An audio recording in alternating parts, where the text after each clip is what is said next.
खबर शामिल करते हैं रावलपिंडी से। डिस्ट्रिक्ट रिपोर्टर फरूक अहमद की रिपोर्ट के मुताबिक सीपीओ सैयद खालिद हमदानी की ज़ेर सदारत पुलिस लाइन्स हेडक्वार्टर्स में निजी हाउसिंग सोसाइटियों के हवाले से अहम इजलास।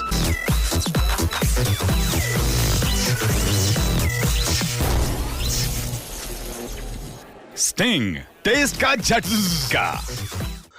एसपी सदर मोहम्मद नबील खोखर, एसडीपीओ टैक्सला, एसएचओज चौंतरा, चक्री, रवात, नसीराबाद और टैक्सला की शिरकत। सीपीओ सैयद खालिद हमदानी का हाउसिंग सोसाइटीज़ में नाजायज़ असला और कब्ज़ा माफिया के खिलाफ ग्रैंड ऑपरेशन का हुक्म। तमाम सोसाइटीज़ का सर्वे करके सिक्योरिटी गार्ड्स और असला का डेटा इकट्ठा किया जाए। सिर्फ रजिस्टर्ड सिक्योरिटी कंपनी के गार्ड्स और असला की इजाज़त होगी। हाउसिंग सोसाइटी में प्राइवेट सिक्योरिटी गार्ड्स नहीं होंगे। खिलाफ वर्जी पर कानूनी कार्रवाई होगी। किसी सोसाइटी में फायरिंग की इतला मिले तो बिला तफरीक कार्रवाई करते हुए मुलविस अफराद, साथियों और सहूलतकारों को गिरफ्तार किया जाएगा। हाउसिंग सोसाइटीज़ की आड़ में कब्ज़ा माफिया, नाजायज़ असला और खौफ व हरास फैलाने को बर्दाश्त नहीं किया जाएगा।